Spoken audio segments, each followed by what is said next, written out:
Então eu vou passar aqui para a professora Adriana, que certamente fará uma primeira sinalização, talvez até uma recuperação histórica, né? De como tem se apresentado mais recentemente a questão dos cortes, e depois a mesa que se organiza e vamos para uma discussão, ok? É isso.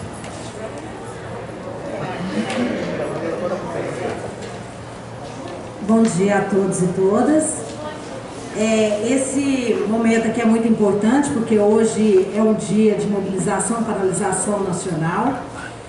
A gente entende que a gente precisa mobilizar em todos os momentos, então aproveitar esse momento é de grande importância para a gente enquanto instituição, sobretudo pelo cenário que nós estamos vivendo e vivenciando, sobretudo com as questões da educação no nosso país.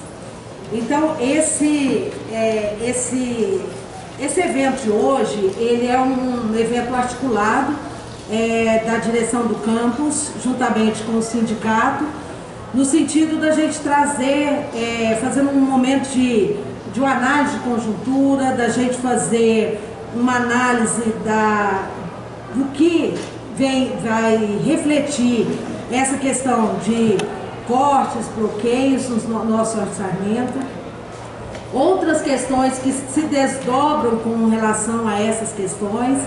Então a gente entende que hoje é um momento para a gente dialogar, e nesse sentido a gente pensou num formato de mesa, onde a gente teria aqui a presença da direção, nós teríamos a representação aqui da professora Madiana, representando o sindicato, da qual já agradeço desde já a presença.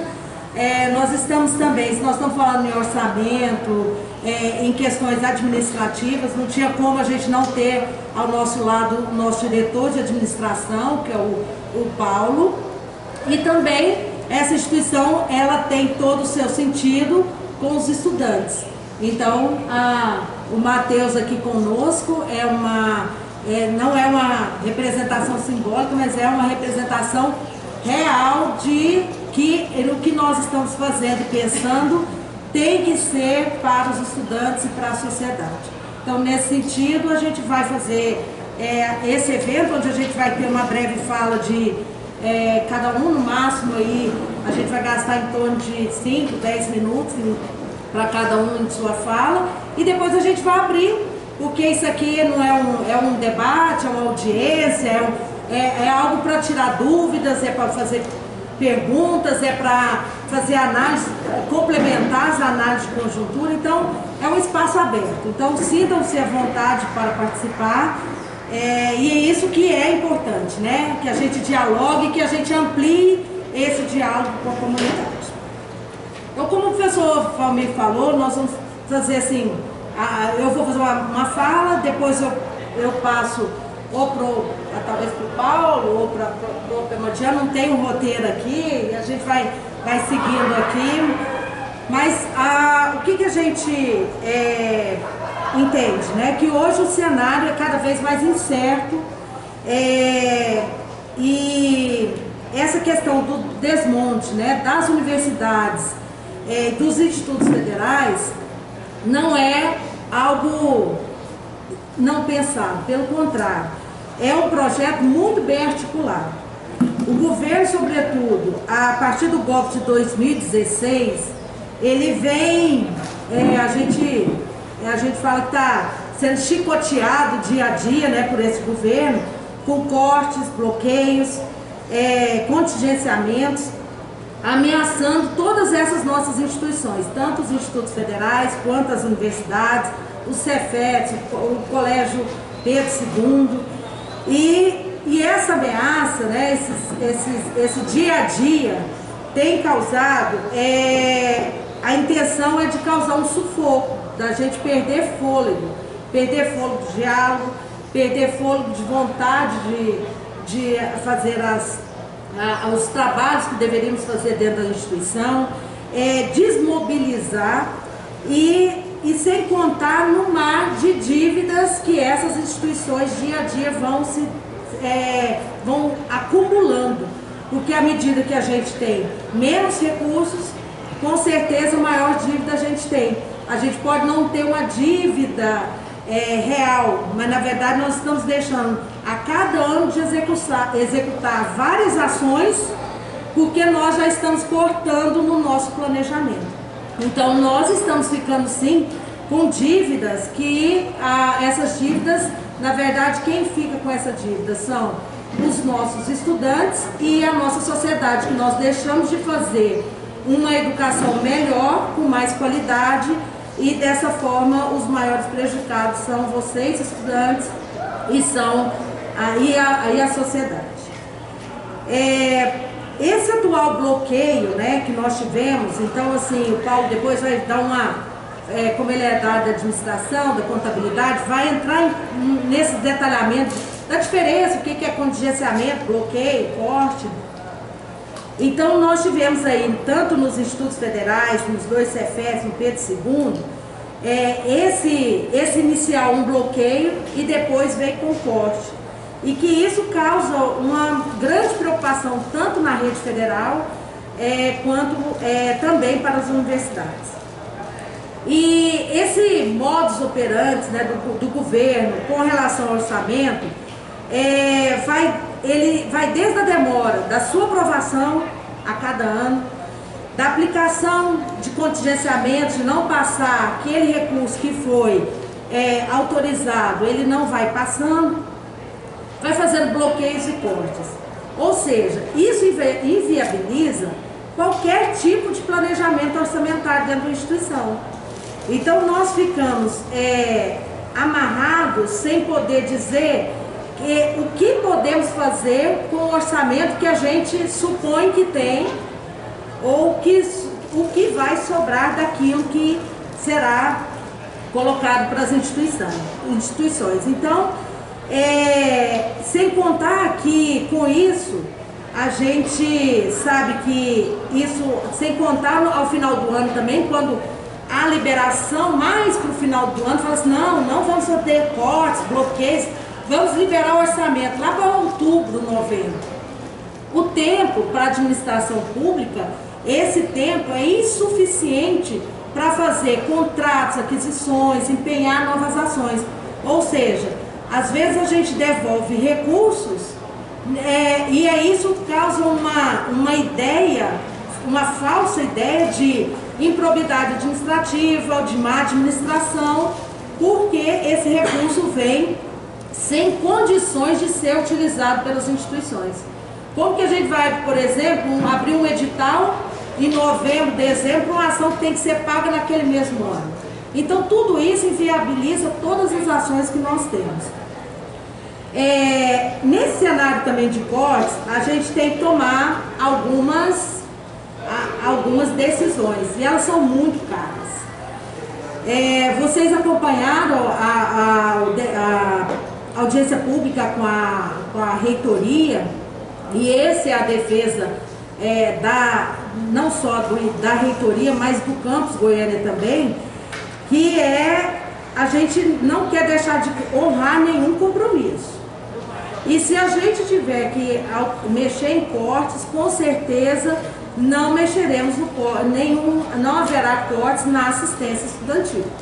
Isso é uma garantia que nós da instituição queremos dar à comunidade.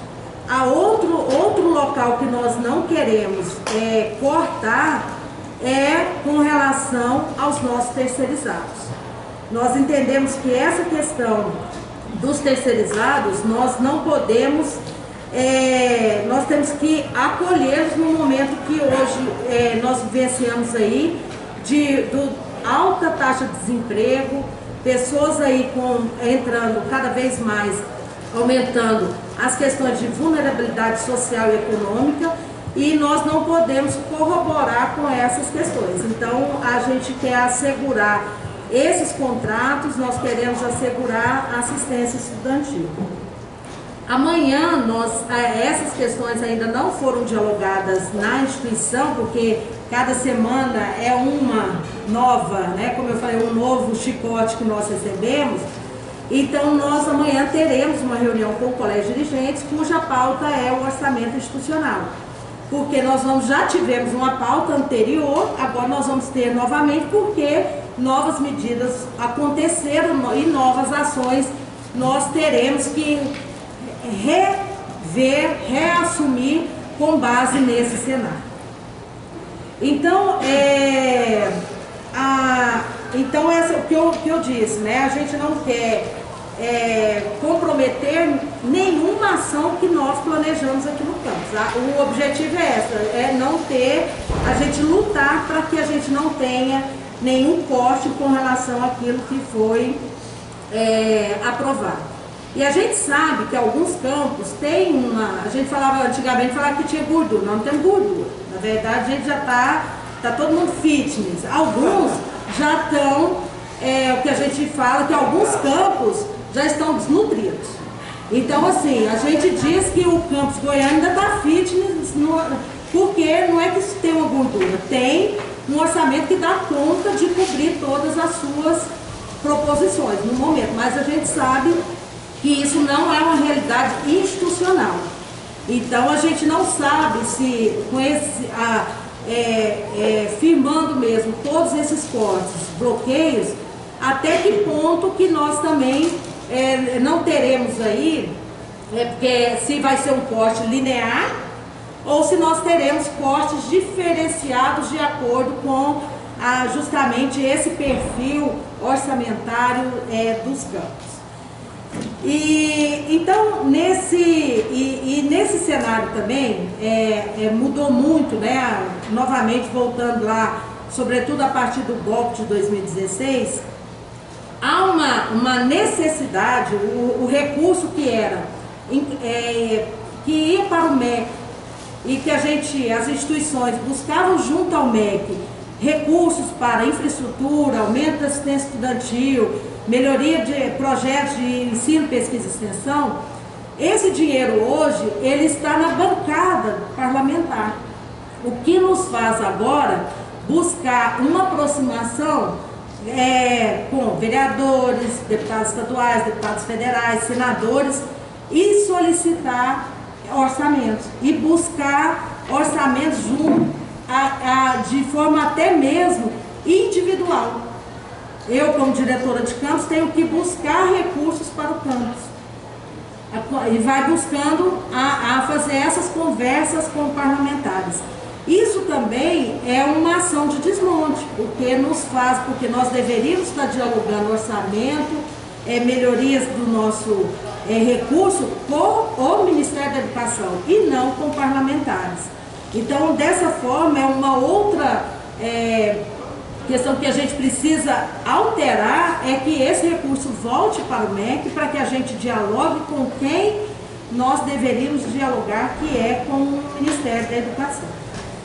Então, nesse dia de mobilização, né, então, para além de também, né, para além da gente dialogar a questão dos cortes no orçamento 2022, a gente também tem que lutar e defender pela recomposição do nosso orçamento. Porque o nosso orçamento, tanto das universidades quanto das instituições federais, ele é o mesmo valor que nós tínhamos em 2008 e 2009. E sendo que hoje nós tivemos a expansão da rede, nós crescemos em quantidade de número de estudantes, de campus, em ofertas de cursos, número de pesquisas, e o orçamento, infelizmente, não acompanhou. Então, hoje nós estamos lidando com o mesmo valor que nós tínhamos aqui para de 2008 e 2009. E cortar recursos para a educação é realmente um ato contra a ciência e a tecnologia, contra o direito da educação pública, gratuita e de qualidade. Então, a gente, como eu falei, né, nós vamos ter aí um pouquinho mais para entender um pouco mais essa parte técnica com relação ao orçamento, que o Paulo vai falar. E com essa instabilidade, né, que nós estamos aí, que cada dia é uma notícia, não dá para dizer no momento quais são os verdadeiros impactos que o campus vai sofrer.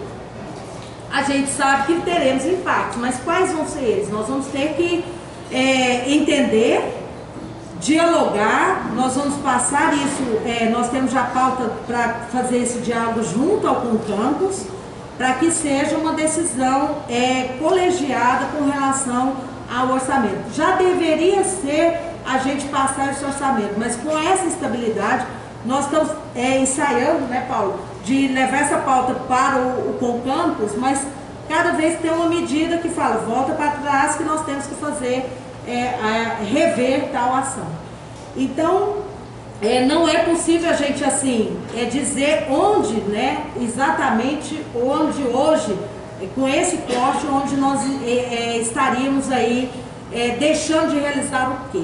Mas é um momento que a gente precisa dialogar e nós precisamos tomar decisões, porque vão ser decisões importantes e que vão refletir em todo o campus, né? Então, acho que é uma questão que a gente precisa decidir de forma coletiva.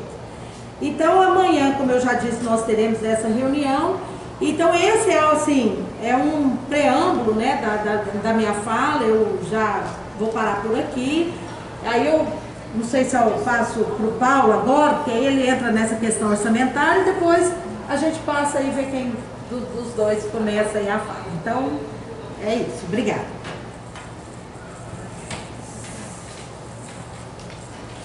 Bem, eu acho que eu vou fazer um contexto bem resumido, que é a questão técnica, só para passar o que aconteceu de uns 30 dias para cá. O governo anunciou, né, de forma geral, que ia fazer um bloqueio orçamentário de 14,5% em algumas ações orçamentárias da LOA 2022, do governo federal. Isso atingiria vários ministérios, entre eles o MEC. No segundo momento, o governo, devido à forte pressão que aconteceu, né, como a professora Adriana colocou, o orçamento, ele chega de certa forma, em algumas instituições ele já chega totalmente gasto, em outras ainda tem uma parte, que é o caso do Campus Goiânia, que tem digamos assim, uma mobilidade de recursos que você possa planejar e executar. Então, o que o governo fez, no segundo momento, ele anunciou que o corte de 14,5% cairia para 7,6%, 7,2%. O corte não, o bloqueio. Esse ano, 2022, o governo já tinha liberado por 100% do orçamento. Então, se qualquer unidade quisesse executar tudo, poderia, já estava liberado. O que ele fez foi um bloqueio de 14,5% inicialmente, depois 7,2%.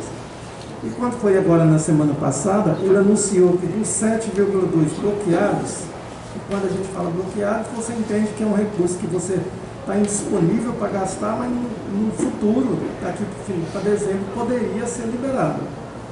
O governo disse que o argumento para esse bloqueio seria para ajustar o teto de gastos em relação à receita arrecadada em 2022. Só que todos foram surpreendidos na semana passada, que dos 7,2 bloqueados, a metade, 3,6, seria um corte. Aí sim, seria o que foi aprovado no Congresso, os valores, os limites de orçamento de todas as unidades do MEC, haveria uma redução de 3,6% nesse valor. Quando a gente faz o planejamento do orçamento do campus, primeiro você coloca, só para algumas pessoas entenderem de forma bem rápida, você coloca já os seus contratos, que parte hoje do funcionamento do campo, de todos os campos, ele advém de mão de obra terceirizada, e mais as despesas corriqueiras de manutenção, água, luz, telefone, repografia.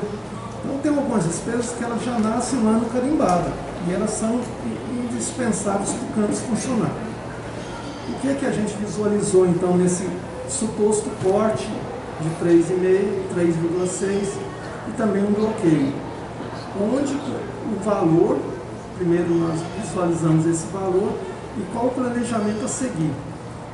Então aqui a gente já conversamos, a professora Adriana, a gente garantiu todas as visitas técnicas que são programadas até dezembro, porque os alunos sabem que quando acontecem visitas técnicas, existe um auxílio, não é uma cobertura 100%, é um auxílio que o campus dá com o aluno que está em visita técnica. Então nós garantimos isso, a gente consolidou esse valor. Também os alunos que têm monitoria. Hoje, no primeiro edital 2022, são 56 alunos contemplados que são monitores. Também garantimos esse primeiro semestre e o segundo semestre, que é no mesmo valor. Ou seja, a gente está mantendo, primeiro, a visão da atividade fim desse prédio existir, que são os alunos, que são o ensino. Estamos priorizando a nossa atividade fim, que é o ensino.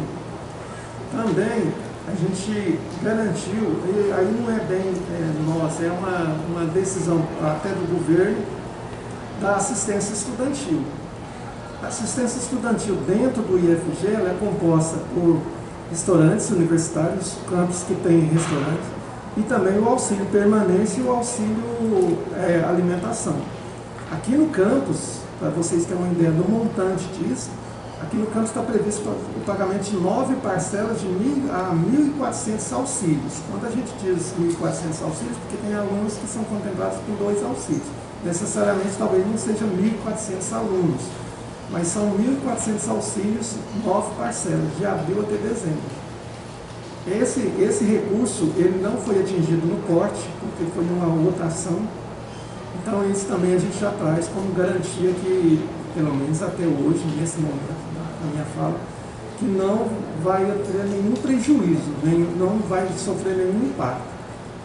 Então, a gente, hoje, se alguém perguntasse, então, e esse corte, ou esse bloqueio, aonde que ele atinge? Então, nós já mapeamos aonde que poderá se atingir. Então, aonde que é aquilo que nós estávamos planejando para fazer e que talvez a gente não consiga, que seria algumas manutenções no prédio, algumas compras de alguns insumos de expediente, preservando os insumos de laboratório. Esse é o nosso mapeamento neste momento. Então, assim, eu acho que no geral é isso. Nós estamos vivendo, assim, como a professora Adriana colocou, uma situação de incerteza, e essa incerteza é péssima para você planejar o orçamento, porque você precisa de um tempo realmente hábil para você constituir algumas compras de serviço ou de material. E se você não tem certeza dessa dotação orçamentária, você, até por um dispositivo legal, você não pode constituir um processo de compra se você não tem essa reserva orçamentária garantida. Então, isso traz uma incerteza na execução. A gente está agora, nesse momento, aguardando o que vai acontecer, se o governo vai manter, né, esses números de corte de 3,6, que eles impactam diferentemente as unidades do MEC. Tem universidade que fala que não fecha o ano, aqui a gente afirma com muita serenidade que a gente fecha o ano, até com um corte de 7,2. Mas fecha o ano com deficiência daquilo que a gente planejou para continuar mantendo essa instituição no nível que hoje ela está, com os laboratórios, tendo reposição de equipamentos, reposição de mobiliário, todas as instalações com condições de uso, com muita tranquilidade para os alunos frequentarem. É isso a minha fala. Obrigada, Dalmo. Então, passo para a Diana. Então, bom dia a todos, todas e todos aqui, meus colegas, né, estudantes aqui, Adriana, Paulo, Matheus, representante aqui dos estudantes. Primeiro queria dizer da importância dessas iniciativas. Eu penso que essa é uma entre muitas outras que acho que deverão acontecer ao longo aí desse ano. É fundamental. Talvez somos poucos diante aqui, né, do que nós temos aqui, mas é sempre o início, isso é muito importante. Outra questão que eu queria dizer é que o sindicato tem uma nota muito importante, muito esclarecedora, está na página do Sintef, que faz a articulação muito bem feita entre a questão, né, estrutural, conjuntural brasileira e a questão a questão econômica e a questão salarial, né? Então acho que vale a pena dar uma olhada nessa nota. Eu já tinha dito isso em assembleia, na última assembleia que a gente fez. E aí é importante, né, que o sindicato assuma essa perspectiva, porque nós vamos precisar muito dele, né?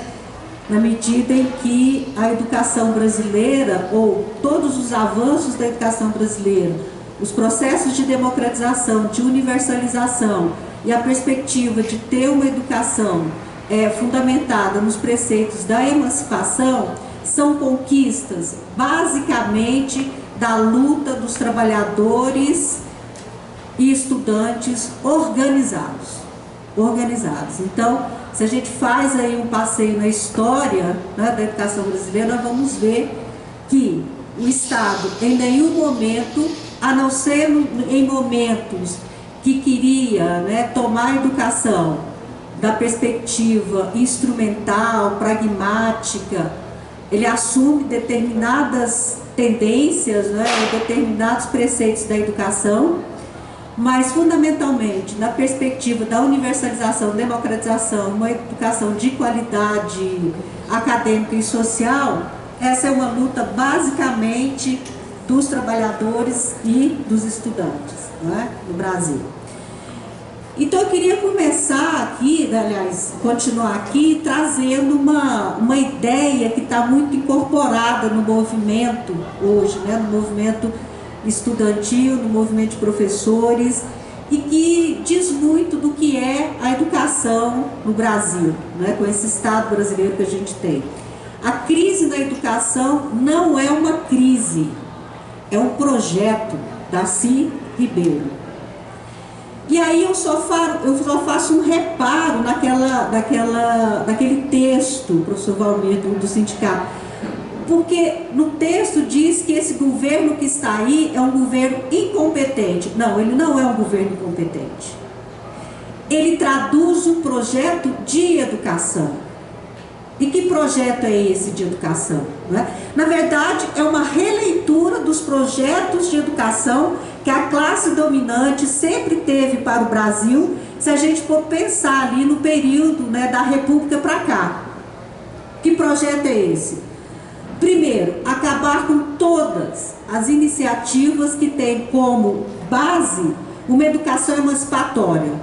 E aí podemos falar, por exemplo, de Paulo Freire e como ele foi questionado e como ele é atacado na educação hoje. A gente poderia falar dos institutos federais, dos Cefetes, né, do Pedro II, com a nossa formação integrada, não é? Que nem foi considerada logo no início do governo, não é? Como uma educação de qualidade. Nós nem fizemos parte lá das estatísticas, né, de o quanto os nossos alunos foram bem no Enem. Então, veja, gente, isso não é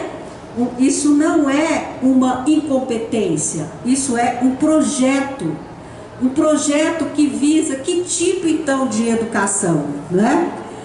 É um projeto que visa atender às necessidades de crescimento do capitalismo e que tem na educação um meio de aprimoramento das aptidões e habilidades dos indivíduos, tornando-os mais produtivos. E aí não é à toa que nós temos, dentro da perspectiva educacional, né, uma relação muito próxima entre educação e trabalho. E na lógica hegemônica, uma educação pautada, né, ou nas ideias do Adam Smith, e aí eu ousaria dizer que nós estamos ainda nessa perspectiva, que é uma educação de trabalhadores a conta-gotas, ou a gente pode recuperar em chutes a teoria do capital humano da década de 50 e mais recentemente, que é base da nossa BNCC e é base também da reforma do ensino médio, a teoria das competências. Então, historicamente, essas três perspectivas teóricas, elas vão embasar a relação na perspectiva do capital, da relação educação e trabalho. Né? Então, o Estado capitalista, em particular o Estado brasileiro, vai assumir essa relação. Né? Agora, é uma relação instrumental e estreita, portanto, é uma relação onde o processo formativo ele não vai exigir financiamento. Ele não vai exigir investimento. ele vai exigir aqui e acolá, dependendo da forma como os modelos, os processos produtivos vão se colocando, né? Se a gente for pensar no Fordismo, Taylorismo, no Toyotismo, né? Como é que esses modelos vão se colocando e a destinação de uma verba aqui ou acolá para o treinamento dos trabalhadores, dos filhos dos trabalhadores, para uma determinada função. E aí é bom lembrar que países dependentes como o nosso, né, e eu já quero tirar aqui um pouco, limpar um pouco a área, né? Países dependentes como o nosso não vai ter, aqui eu vou dizer aqui depois de alguns dados, e hoje, colocando hoje, a gente está aí com essa questão, né, de uma formação mais complexa, uma formação em nível de abstração, uma formação, enfim, que dê conta de ler a microeletrônica e etc, etc. Mas as funções exigidas dos nossos trabalhadores são funções simples, majoritariamente. E isso, então, nos leva a ter uma formação também em nível básico. A gente se dá o luxo de ter isso como vislumbre, só esse treinamento básico, que hoje, em que pesa a nossa Constituição de 88, nós temos 70 milhões de brasileiros que não têm a educação básica. Então veja, nem o Estado, nem as elites brasileiras, né, usando o termo do Florestan Fernandes, nem o Estado, nem as elites brasileiras, elas precisam de um trabalhador com uma formação mais complexa. Portanto, não precisa gastar dinheiro. Portanto, não precisa fazer financiamento. Então, por isso, como diz o Florestan Fernandes, né, para as elites, a educação para as elites brasileiras, a educação nunca foi um vetor, nunca foi uma determinante no processo de construção e de ampliação do seu capital, ou da sua riqueza, ou da sua concentração. E o capitalismo, né, vai bem. No Brasil também vai bem. Quem vai mal somos nós, trabalhadores. Quem vai mal somos nós, trabalhadores, né? Segundo Eduardo Costa Pinto, vice-diretor do Instituto de Economia da Universidade Federal do Rio de Janeiro, a chamada mega burguesia brasileira, composta por 240 empresas de capital aberto, desde 2016, do golpe que a Adriana falou, com a chamada Ponte para o Futuro do governo Temer, aprofundada por Bolsonaro, obtém lucros que crescem a taxas chinesas. Nós estamos mal, eles estão bem. Estão bem, apesar e com 70 milhões de pessoas que não terminaram a educação básica. Entendem a questão da educação? E não é uma incompetência, é um projeto que se refaz, que vem se refazendo ao longo da história. Entre 2017 e 2019, o PIB variou entre 1,3% e 1,8%. Em 2020, primeiro ano da pandemia, veio o tombo de menos 3,9%, seguida de alta de 4,6% no ano passado, em 2021. A taxa de lucro, gente, isso aqui é terrível, né? A taxa de lucros dessas empresas cresceu 22%, quase 5 vezes mais do que o PIB do país. Isso se explica em parte pela recente alta das commodities no mercado internacional, além de fusões e aquisições entre empresas, que vem concentrando ainda mais o mercado e reduzindo a concorrência. A crise não é do capital. O capital se refez da crise de 70, está se refazendo da crise de 2008. Nós estamos vivendo os desdobramentos da superação dessa crise. Entra o processo da educação. Mas a redução, aqui é uma coisa que nos interessa muito. A redução dos custos da mão de obra é o principal. Mais do que aqueles outros elementos, é a redução do custo da mão de obra que é o fator determinante para essa ampliação, para esse crescimento da riqueza concentrada pela burguesia. Em outras palavras, o enriquecimento desses poucos é efeito direto da reforma trabalhista levada a cabo por Temer e aprofundada por Bolsonaro. Os salários caíram 7% e o PIB cresceu 4,6%. Isso significa que necessariamente todo o crescimento do PIB foi engolido pela mega burguesia. Diante da recente concorrência chinesa, o setor industrial brasileiro resolveu apostar na chibata. Chibata para quem? Eles desistiram de concorrer via tecnologia, basicamente. Optaram pelo aumento da mais-valia absoluta e não com ganhos de produtividade. É a ditadura da mais-valia absoluta. Se a minha é demandado da mão de obra a mais-valia absoluta, isso significa, reiterando, que o processo educativo também pode ser o quê? Mínimo, básico, porque essa riqueza não se resolve, não se faz a partir nem da ciência, nem da tecnologia, nem da qualificação mais complexa da mão de obra. E também, se a gente for ver o corte, né, a ciência e tecnologia também teve um corte grande, junto com a educação, não é? Junto com a educação. Cortou primeiro na ciência e tecnologia. Cortou-se, exatamente. E essa mesma burguesia, essa mega burguesia, ela não precisa, né? Não precisa ver essa escola aqui e pensar o que nós significamos hoje para esse projeto educacional desse governo, né, dos governos desde Temer. É o que significa o Instituto Brasileiro, o Instituto Federal. Nesse contexto, e compreendendo qual a relação entre educação e trabalho no Brasil, a educação universalizada, que abrange os trabalhadores e seus filhos, não requer grandes investimentos.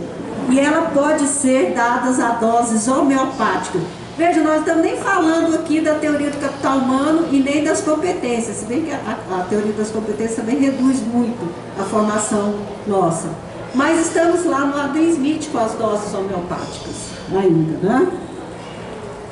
É possível, por exemplo, ter mais de 70 milhões de brasileiros que não terminaram a educação básica e ser a 12ª potência, a 12ª economia mundial.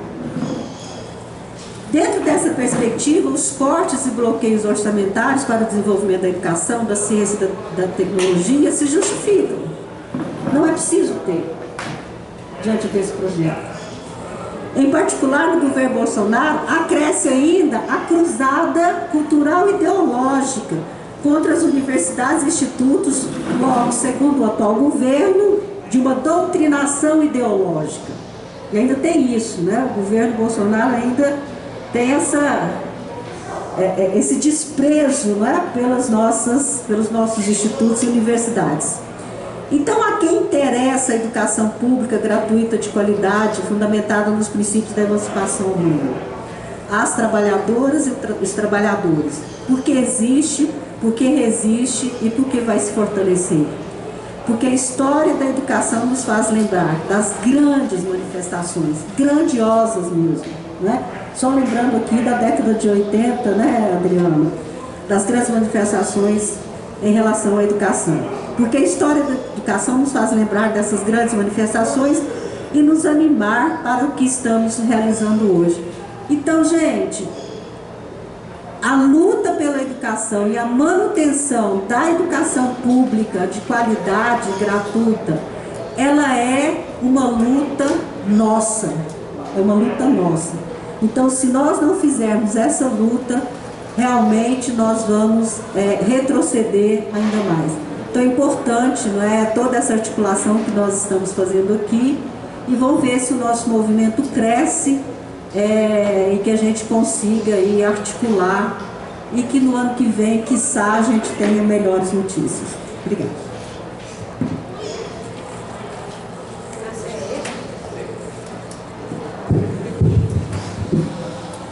Bom dia a todos, a todas, professores, estudantes, né?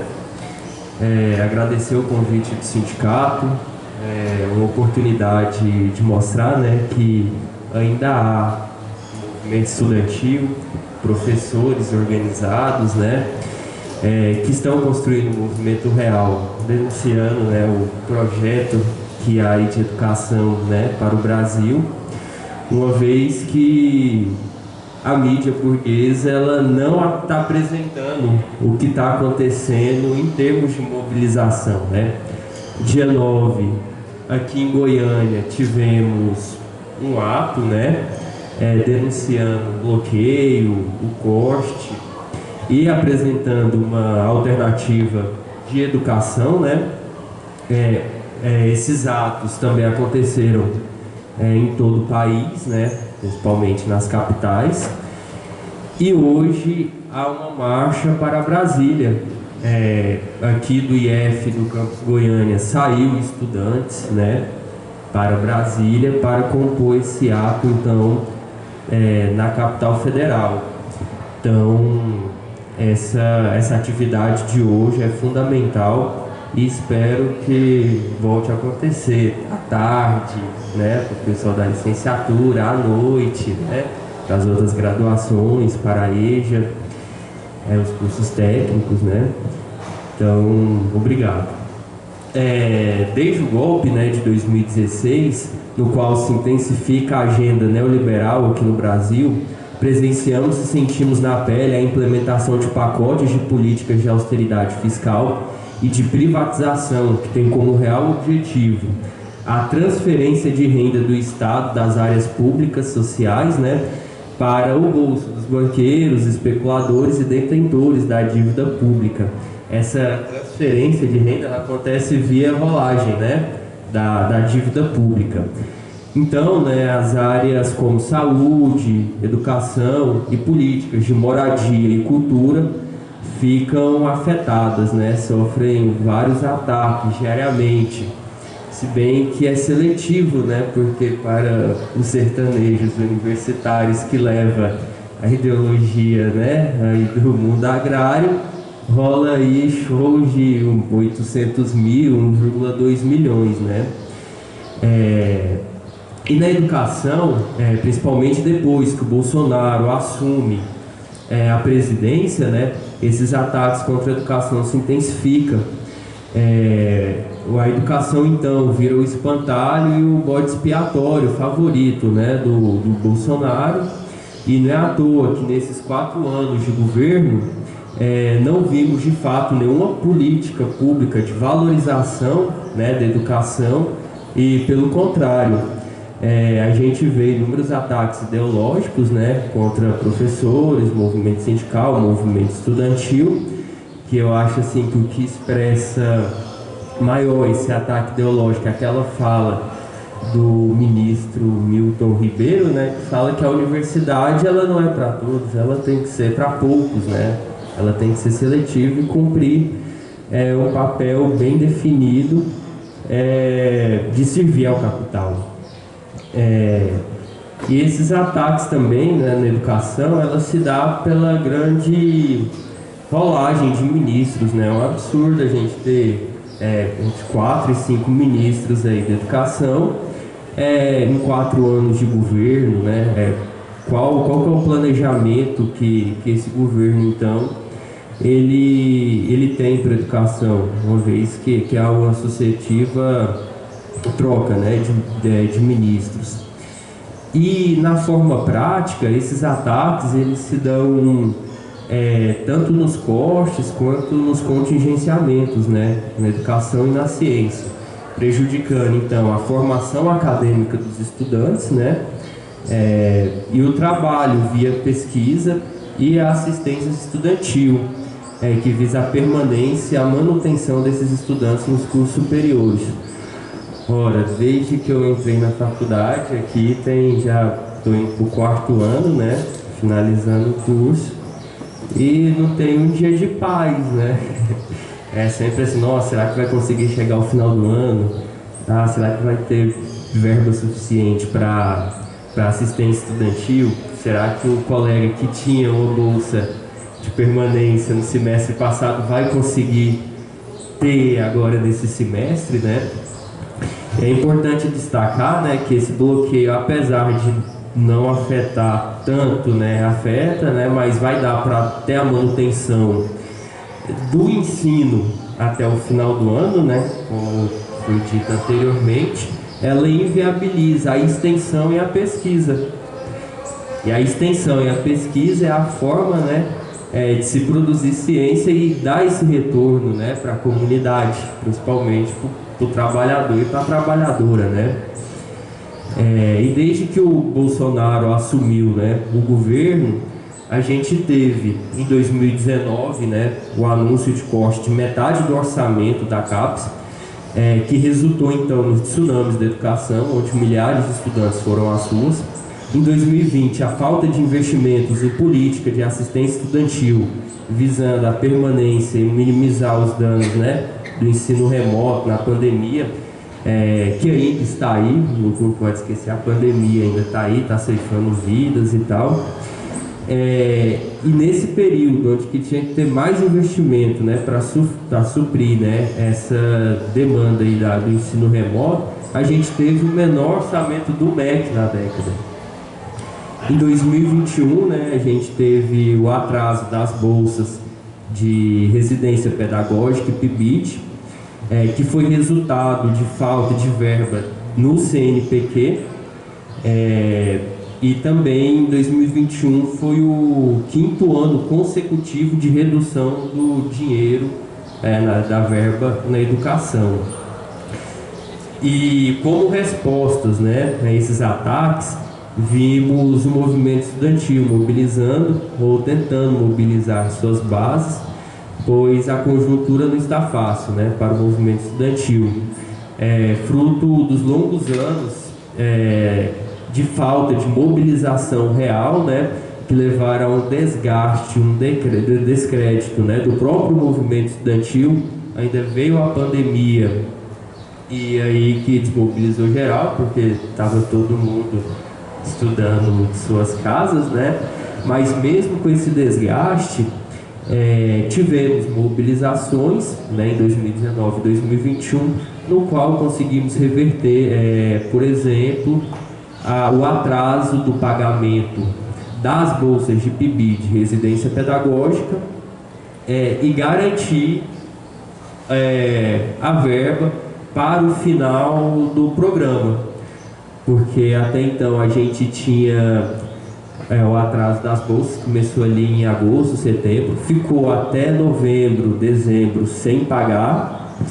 Bolsas essa que viabilizavam o estudo e a permanência, né, se eu não me engano eram 74 mil estudantes em todo o Brasil de licenciatura. E só que ao liberar o recurso, por conta da lei orçamentária, poderia inviabilizar o pagamento para o restante do programa deste ano. E aí, fruto das mobilizações, a gente também conseguiu esse dinheiro, né?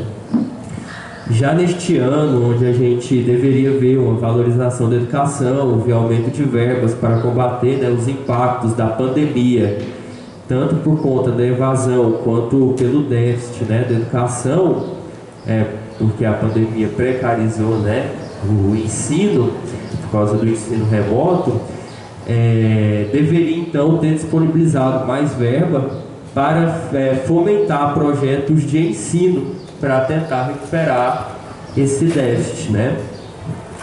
Só que aí a gente teve, né, mais um bloqueio, mais um corte, que era até então de 14,5%, e de acordo com o que foi tendo repercussão negativa, as entidades, né, de massa, a UNEA, as UEEs e os movimentos de base foi se organizando, a gente vê a redução desse corte, né, desse bloqueio.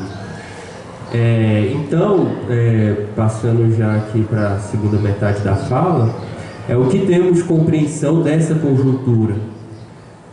O primeiro, né, que é importante, fundamental, os estudantes se organizarem em centros acadêmicos, DCEs, grêmios e outras entidades estudantis, a fim de dialogar, né, com os estudantes, visando mobilizar contra esses ataques e propor uma nova educação para o país. Então, os cursos de licenciatura que não tem centros acadêmicos, importante montar centros acadêmicos agora, nesse final de semestre e no segundo semestre. O Grêmio aqui, que acabou de ser eleito, os estudantes do ensino médio, secundaristas, se organizar, né, começar a mobilizar o Grêmio, a fim, né, de propor esse debate, né. Segundo, o movimento estudantil ele tem uma tarefa histórica esse ano, que é derrotar o fascismo, né, que se expressa do Bolsonaro, né, com o Bolsonaro como maior figura, e suas políticas neoliberais.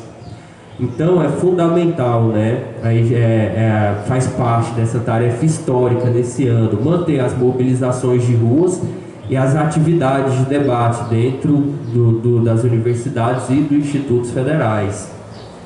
E o terceiro, ao ir às ruas, o movimento estudantil, né, e suas demais entidades devem denunciar, então, o que está sendo feito, né, o que está acontecendo e quem são os verdadeiros inimigos da educação. Não só falar, né, fora Bolsonaro, porque aí fica uma palavra, né, um jargão ali vazio, né, fora Bolsonaro, tá, mas e aí? Tirar o Bolsonaro vai resolver o problema? Não. Então a gente também tem que levar, né, o debate de reverter tanto as políticas de teto de gasto, tanto a lei de responsabilidade fiscal, que viabiliza os recursos para a educação e é usado também como justificativa para não se haver concurso, né, para contratar professores. Isso acontece tanto na rede federal quanto na rede estadual. Não terminar as obras de infraestrutura dos nossos institutos federais, né? A gente vê aí uma série de campos aí que não está dando continuidade na finalização das obras. Então, além do bloqueio que agora está na casa dos 3%, a gente deve reverter essas políticas, né, neoliberais que afetam o financiamento da educação. Aí, também finalizando, cabe ao movimento estudantil não ser só defensivo. Devemos debater alternativas para a educação. Que educação, né, universidade, Instituto Federal, a gente quer, né, queremos. Ela estará a serviço de quem? Pois o que vemos hoje é um movimento de terceirização e privatização das universidades e institutos federais. Pois ora, né, o que é senão o projeto futuro, sem a falta de concurso e a cobrança de mensalidades, senão o movimento de privatização da educação federal, deixando a serviço, né, do capital, do mercado e servindo aos interesses das frações burguesas, né? E para encerrando, a gente fica feliz, fica acalentado em saber que a direção, né, irá tirar os recursos da assistência estudantil, né, porque viabiliza a nossa formação acadêmica. Agradecer de novo ao sindicato e é isso.